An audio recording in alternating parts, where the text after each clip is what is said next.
습니다. 하나님 아버지와 우리 주 예수 그리스도로부터 오는 은혜와 평강이 오늘 모이신 여러분과 함께 하길 바랍니다. 아멘. 자, 유대인들 중에는요, 신앙의 의무가 여러 가지가 있었어요. 그 중에서 그 대표적인 세 가지는 구제와 기도와 금식이었습니다. 자, 가난하고 소외받은 이웃을 위해 구제하는 거, 신앙을 위해 기도하고 금식하는 거, 이것은요, 경건한 삶을 살았던 유대인들이 행했던 의무였습니다. 이는 누가복음 18장에 바리새인과 세리의 기도에서도 잘 나와 있어요. 바리새인이 이렇게 기도합니다. 나는 일회에 2번씩 금식하고 또 소득의 11조를 드립니다 라고 기도해요. 예수님 시대에는 이 11조를, 그 11조의 일부를 구제에 사용했기 때문에 11조를 드린다는 것은 구제를 행하는 것과 마찬가지였습니다. 이 바리새인의 기도를 통해 우리는 유대인들이 중요하게 생각했던 신앙의 의무가 구제와 기도와 금식이라는 것을 알 수 있습니다. 이 세 가지 의무는요, 유대인들의 신앙을 위한 것이었어요. 그들이 하나님의 자녀로 이 땅에 살아가기 위해 신앙을 지키며 살기 위해 주어진 의무였습니다. 그러나 시간이 지나면서 유대인들은 이것을 자신들의 신앙을 나타내는 척도로 생각하게 됩니다. 구제를 하면서 사람들에게 알렸어요. 되도록 많은 사람들 앞에서 기도했고 금식할 때에도 자기의 모습을 추레하게 했어요. 얼굴을 찡그리고 나 금식하고 있다 라는 것을 보이게 했습니다. 신앙을 위해서 주어진 의무가 내 자랑이 되고 있었던 거예요. 예수께서는요, 이를 멈추라고 하십니다. 그러니까 구제하고 기도하고 금식하는 거 멈추라는 말이 아니에요. 신앙의 의무를 통해서 내 자랑하는 거, 나를 드러내는 거, 내가 얼마나 경건하고 거룩한지 나타내는 것을 이제 그만 멈추라라고 하십니다. 구제하는 거 중요해요. 기도하고 금식하는 그 자체는 정말 중요한 겁니다. 가난한 사람들을 기억하고 돕는 거, 날마다 하나님께 기도하는 거, 적절한 때를 따라서 금식하는 거, 이것이 신앙에 얼마나 좋은 것들이에요. 신앙에 필요하기 때문에 하나님이 인정하셨고 이것들이 의무로 자리 잡게 된 거예요. 문제는 이를 드러내는 것에 있습니다. 다른 사람들 앞에서 이것을 자랑하는 것에 있어요. 그래서 예수님께서는 이 모든 것을 행하되 은밀하게 하라라고 말씀하세요. 사람들 앞에서 자랑하지 말고 하나님을 향해서만 하라라는 거예요. 하나님을 사랑해서 하나님께 감사해서 하나님을 기쁘게 해드리고 싶은 이 마음이 너무나도 강렬해서 오직 하나님만 생각하고 의식하고 그렇게 행하라라는 것이에요. 그렇게 하지 않으면 아무리 좋은 것이라 할지라도 내 자랑에 그치고 마는 거예요. 하나님께서 주신 의무를 내 자랑거리로 삼아버리는 거예요. 그러면 우리는 이 신앙의 의무에 대해서 어떻게 대해야 될까? 어떻게 해야 이것이 우리에게 자랑이 되지 않고 하나님을 향한 것이 될 수 있을까요? 먼저 우리가 이런 신앙의 의무를 대할 때, 그러니까 구제나 기도나 금식 같은 것들을 대할 때 감사함으로 행해야 하는 것이에요. 어떤 목적이나 꿍꿍이가 있어서는 안 됩니다. 하나님을 알게 하고 그 다음에 우리를 축복의 근원으로 삼으신 것에 대한 이 감사로 우리의 신앙의 의무를 해 나가야 되는 거예요. 꿍꿍이를 가지고 목적을 가지고 만약에 우리가 그것을 한다라고 하면 우리는 곧 실족하게 됩니다. 왜냐하면 하나님의 축복은, 하나님의 섭리는 우리가 생각한 대로 오지 않기 때문에 그래요. 그렇기 때문에 신앙의 의무라는 건요, 목적이 아닌 감사함으로 인해해야 되는 거예요. 그렇지 않으면 우리는 실족하고 엎어지게 돼. 하나님 왜 내 기도를 안 들었을까? 내가 바라는 거 하나님 왜 안 이루어주지? 이렇게 생각하게 되는 거예요. 감사함에 따라서 우리의 신앙의 의무들을 행하십시오. 감사함에 따라서 구제하고 봉사하고 헌신하고 기도하고 금식하세요. 그렇지 않으면 나는 내가 한 모든 일에 있어서 실족하게 될 것입니다. 그렇기 때문에 신앙의 의무는 목적이 아닌 감사함으로 해야 한다. 이게 첫 번째 말씀입니다. 두 번째로 우리가 신앙인의 의무는 하기는 하되 이거 아무도 모르게 해야 합니다.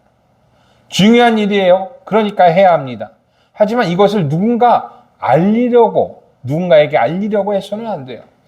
내가 무언가 했다라는 거 이거 우리 교만하게 만듭니다. 자꾸만 우리 안에서 이 자랑거리를 만들어내요. 우리가 성경을 읽거나 설교를 듣거나 교제 속에서 뭐 봉사에 대해서 말하고 구제에 대해서 말하고 기도나 금식에 대해서 말할 때 우리 어때요? 우리 마음이 어때요? 자꾸만 내가 한 일을 막 자랑하고 싶어요. 나도 좀 했어. 참으려고 해도 입속에서 이 막 자랑이 막 흘러나오기 시작합니다. 내가 구제를 얼마나 많이 한 줄 알아? 얼마나 많이 헌금을 하고 내가 얼마나 많은 곳에 지원을 하고 도와줬는지 알아? 야, 너 하루에 몇 시간 기도한다고? 내가 하루에 몇 시간 기도하는지는 아니?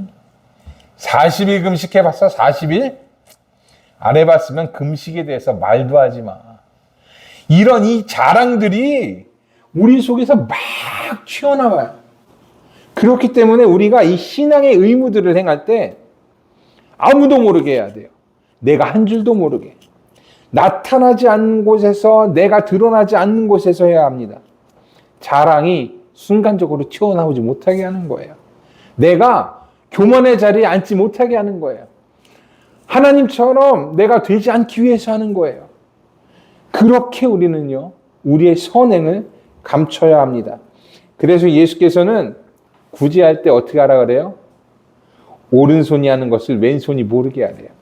기도할 때 골방에 들어가서 문을 닫고 기도하라고 하십니다. 금식할 때에 머리에 기름을 탁 바르고 얼굴을 깨끗이 씻으라고 하세요. 아무도 내가 한 것을 알지 못하게 하라. 이것이 예수님께서 우리의 신앙을 위해 주시는 말씀이에요. 마지막으로요. 우리는 신앙의 의무를 다하지만 동시에 그 의무를 하면서 우리 한 거 잊어버려야 돼요. 기억해서는 안 됩니다. 잊으려고 애를 써야 돼요. 정말 신기하게도요. 우리는 우리가 그동안 했던 여러 신앙의 의무를 다 기억하고 있습니다. 저처럼 머리가 좋지 않은 사람도 내가 남 도와준 거, 그리고 내가 저 기도한 거, 내가 어디 가서 금식한 거, 이런 것들이 막 굳이 기억하지 않아도 다 기억이 나요. 자동적으로 떠오릅니다. 그래서 그런 얘기 막 하고 있으면은, 나도 했는데, 이게 막 나와요. 그러니까 저처럼 머리 좋지 않은 사람도 그렇게 많이 기억하고 있는데, 여러분들은 얼마나 많이 기억하고 있겠어요. 하지만, 정말 신기하게도, 반대로 내가 지은 죄나 잘못은 잘 기억하지 못합니다. 순간적으로 행했던 죄, 모면하기 위해서 했던 거짓말, 이익을 위해서 했던 잘못들, 자신을 위한 변명, 발끈해서 냈던 화, 이웃을 향한 미움과 다툼, 이런 것들 우리 머릿속에 별로 남아있지 않아요. 사람은 자신이 잘했던 것만 기억하기 때문입니다. 그렇기 때문에 우리는요, 우리가 한 일들을 잊어버려야 돼요. 만일 우리가 하나님과 사람 앞에서 내가 행한 그 신앙의 의무를 찾고 내가 자랑한다면 하나님도 다른 사람들 앞에서 우리가 지은 죄와 잘못을 찾으실 겁니다. 그러나 우리가 행했던 신앙의 의무들 하나도 기억하지 않는다고 한다면, 잊어버린다고 애쓴다면 하나님도 우리의 죄와 잘못을 기억하지 않으실 거예요. 그래서 우리가 행했던 모든 신앙의 의무들은 잊어야 합니다. 우리의 구제와 기도와 금식은요, 감사의 산물이 되어야 되고 아무도 모르는 일이 되어야 돼요. 그렇게 될 때, 그렇게 하려고 우리가 노력할 때 하나님께서는 거꾸로 이 모든 것을 다 기억하시고 모든 것을 우리에게 갚으실 거예요. 예수께서는 이 모든 것을 은밀하게 하라 라고 말씀하시면서 말씀 끝에 뭐라고 하세요? 내 아버지께서 갚으시리라 라고 덧붙이십니다. 그저 구제와 기도와 금식을 은밀하게 하는 게 미덕이야. 그렇게 해야 좀 있어 보여. 이렇게 말씀하지 않으세요. 하나님께서 너희 했던 거 다 갚으실 것이다 라고 말씀하세요. 왜냐하면 우리가 은밀히 행하고 감추고 잊어버리고 노력하는 모든 일들을 하나님께서는 다 기억하시고 계시기 때문입니다. 그리고 그렇게 믿음으로 나아가는 자들에게 하나님은 상 주시는 분이세요. 그러니까 여러분 자랑하지 마십시오. 나를 드러내려고 하지 마세요. 숨기고 감추고 잊어서 여러분들이 행한 모든 것을 이 땅이 아닌 하늘에 쌓으십시오. 이 땅에서 자랑하면 땅에 쌓이게 돼요. 하지만 이것을 갖다 우리가 감추고 모른 채 하면 하늘에 쌓이게 됩니다. 그리고 하나님께서는 하늘에 쌓인 여러분들의 선행을 기뻐하실 거예요. 갚으실 것입니다. 우리가 알지 못하는 방법으로 우리가 꼭 필요한 때에 하나님께서는 우리에게 갚아주실 것이에요. 우리 설교 후에 우리는요, 이마에 그 십자가를 긋는 시간을 가질 거예요. 죄를 가지고 머리에 십자가를 긋는 시간을 가지게 됩니다. 그리고 이를 통해 우리는 흙으로 돌아갈 것을 기억하게 됩니다. 흙으로 돌아가는 순간은요, 여러분도 저도 여기 가장 나이 어린 하람이에게도 다 돌아오는 그런 순간이에요.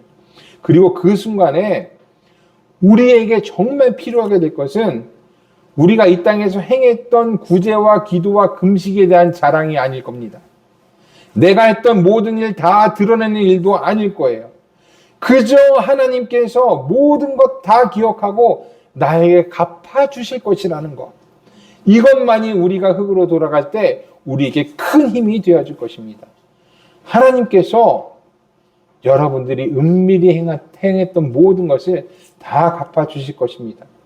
은밀한 중에 행했던 여러분의 구제와 기도와 금식이 은밀한 가운데 정말 중요한 순간에 꼭 있어야 할 그곳에서 모두 다 갚아질 것입니다.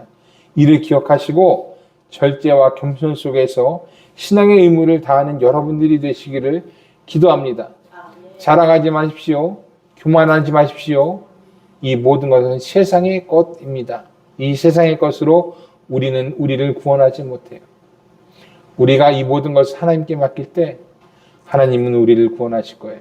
우리를 위해서 그리스도를 보내셨으니 우리를 이끌어 주실 것입니다. 이를 기억하시고 자랑하지 않고 교만하지 않고 모든 신앙의 의무를 은밀한 중에 다 하시는 저와 여러분들이 되기를 주님의 이름으로 축복합니다. 모든 지각에 뛰어난 하나님의 평강이 그리스도 예수 안에서 여러분의 생각과 마음을 지키시기를 바랍니다. 아멘. 기도하겠습니다.